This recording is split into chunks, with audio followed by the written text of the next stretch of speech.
नमस्कार। आज हम बात करने वाले हैं इतिहास के शायद सबसे बड़े, सबसे नाटकीय पर्सनल ट्रांसफॉर्मेशन की। ये कहानी है एक ऐसे सम्राट की जो पहले चंडाशोक कहलाता था, मतलब द फियर्स अशोका, और फिर वही इंसान, वही सम्राट दुनिया के लिए बन गया धम्माशोक, धर्म को मानने वाला, शांति का पुजारी। आखिर हुआ क्या था? चलिए पता लगाते हैं। साल था 261 बीसीई। जरा सोचिए, एक नदी बह रही है, पर पानी से नहीं, खून से। यह है कलिंग युद्ध के बाद का मंजर। कहते हैं कि दया नदी कई दिनों तक लाशों और खून से लाल रही थी। अब ये हकीकत हो, ये एक सिंबल, ये उस तबाही को दिखाता है जो उस जंग ने पीछे छोड़ी थी। और उस तबाही के बीच एक शख्स चल रहा है। उसके शाही कपड़े खून में लथपथ हैं, और उस शख्स का नाम था अशोक। तो इस ट्रांसफॉर्मेशन को समझने के लिए हमें पहले अशोक के उस रूप को जानना होगा जो वो इस बदलाव से पहले था, मतलब अशोक द फियर्स। एक ऐसा राजा जिसका साम्राज्य खून, खौफ और सिर्फ सत्ता की भूख पर टिका था। उसे एक नाम दिया गया था, चंडाशोक। अब ये कोई मामूली टाइटल नहीं था, ये उसकी पहचान थी। चंड अशोक मतलब प्रचंड अशोक, क्रूर अशोक। ये नाम ही उसकी पूरी कहानी कह देता था। आतंक और हिंसा पर बनी उसकी रेपुटेशन का आप कह सकते हैं कि एक निचोड़ था ये नाम। इतिहास के पन्नों में वो एक ऐसा चेहरा था जिसे लोग रहम के लिए नहीं, बल्कि खौफ के लिए जानते थे। तो सवाल यह है कि ये चंडाशोक वाली इमेज बनी कैसे? देखिए, बौद्ध ग्रंथ अशोकावदान में एक कहानी है कि उसने गद्दी के लिए अपने ही 99 भाइयों को मार डाला था। अब इतिहासकार इस 99 के फिगर पर सवाल उठाते हैं, पर एक बात तो पक्की है कि सिंहासन की लड़ाई बहुत खूनी थी। और बस इतना ही नहीं, सत्ता में आने के बाद उसने एक ऐसी जगह बनवाई जिसका नाम ही सुनकर रूह कांप जाए, अशोक का नर्क, एक टॉर्चर चैम्बर। कहते हैं ये बाहर से तो बड़ा खूबसूरत दिखता था, पर अंदर का नियम सीधा था। जो एक बार गया वो जिंदा वापस नहीं आया। ये उसकी क्रूरता का जीता जागता सबूत था। और फिर उसकी जिंदगी में वो एक घटना घटी जिसने सब कुछ बदल दिया, द टर्निंग पॉइंट। वो था कलिंग का युद्ध। देखिए, अशोक के राज में लगभग पूरा भारत आ चुका था, सिवाय एक राज्य के, कलिंग।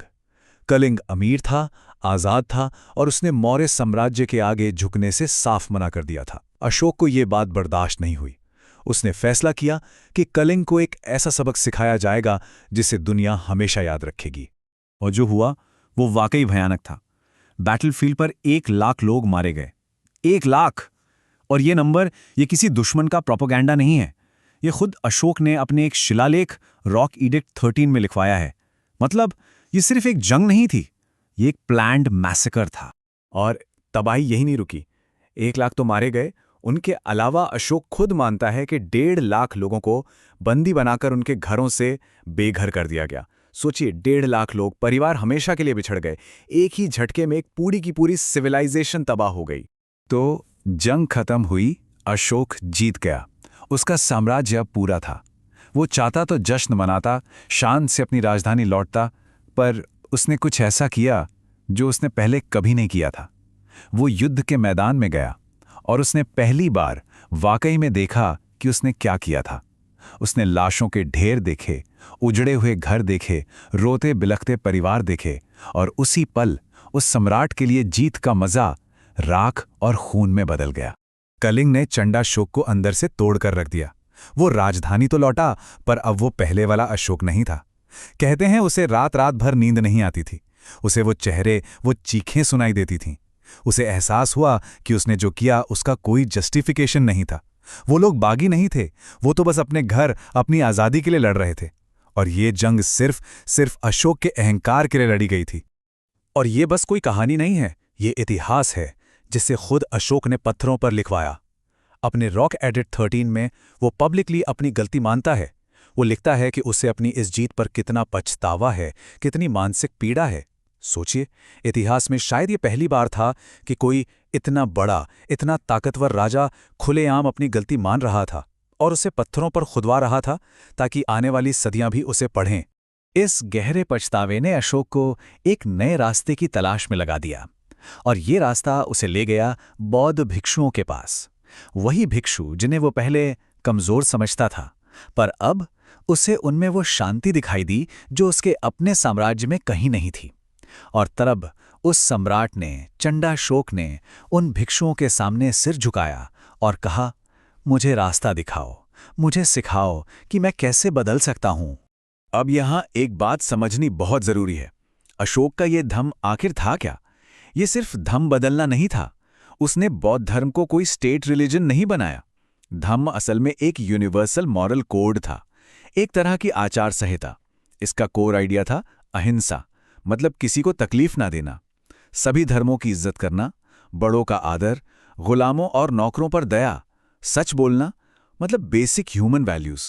और उसने इसे किसी पर थोपा नहीं, बल्कि एक पिता की तरह अपनी प्रजा से इसे अपनाने की गुजारिश की। तो ये बदलाव हुआ कैसे? इसे हम 4 स्टेप्स में देख सकते हैं। पहला, रिकॉग्निशन यानी पहचान। उसने बैटलफील्ड पर जाकर अपनी आंखों से देखा कि उसने क्या किया है। दूसरा, रिस्पॉन्सिबिलिटी यानी जिम्मेदारी।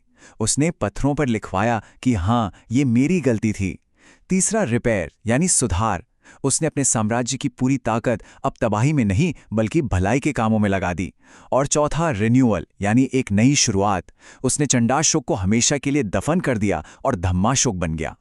और ये सिर्फ बातें नहीं थीं, एक्शन भी था। अशोक ने अपनी सारी एनर्जी जो वो पहले जीतने में लगाता था, अब बनाने में लगा दी। उसने इंसानों और जानवरों दोनों के लिए अस्पताल बनवाए। ये शायद दुनिया में स्टेट फंडेड हेल्थ केयर के सबसे पुराने एग्जाम्पल्स में से एक है। उसने सड़कों के किनारे पेड़ लगवाए, कुएं खुदवाए, जानवरों की बलि पर रोक लगा दी, जो उस जमाने में एक बहुत बहुत बड़ा कदम था। और तो और उसने अपने बच्चों को जंग पर नहीं बल्कि शांति का दूत बनाकर श्रीलंका भेजा, धम्म का संदेश फैलाने के लिए। देखिए, अशोक की मौत के कोई 50 साल बाद उसका बनाया मौर्य साम्राज्य भी खत्म हो गया।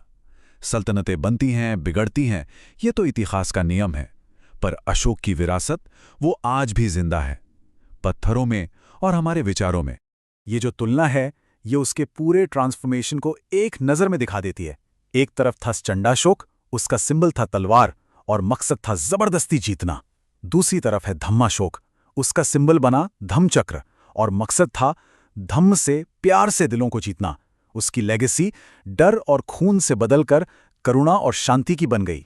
और ये सब सिर्फ इतिहास की किताबों की बातें नहीं हैं, ये आज की हकीकत है।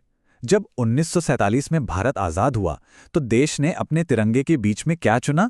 अशोक चक्र। आज भारत का नेशनल एम्बलम क्या है? अशोक का वही लायन कैपिटल। मतलब आज़ाद भारत ने अपनी पहचान के लिए अशोक को चुना, शांति, सह अस्तित्व और मॉरल स्ट्रेंथ के प्रतीक के रूप में। और आखिर में अशोक की कहानी हम सब के लिए एक बहुत बड़ा सवाल छोड़ जाती है। एक ऐसा सवाल जो आज भी उतना ही रेलेवेंट है। जब हमसे कोई ऐसी गलती हो जाए जिसे हम बदल नहीं सकते, तो हम क्या करें? हम सब गलतियां करते हैं, कुछ ऐसा कर जाते हैं या कह जाते हैं जिसे हम चाहकर भी वापस नहीं ले सकते। तब क्या? अशोक की कहानी बताती है कि आप अतीत को मिटा तो नहीं सकते, पर उससे अपने भविष्य को बेहतर बनाने की ताकत जरूर ले सकते हैं। पछतावा या तो हमें तोड़ सकता है या फिर हमें एक बेहतर इंसान बना सकता है। अशोक ने दूसरा रास्ता चुना। उसने अपनी सबसे बड़ी गलती को अपनी सबसे बड़ी ताकत बना लिया। और शायद यही सबक है कि एक बेहतर इंसान बनने की शुरुआत करने में कभी देर नहीं होती।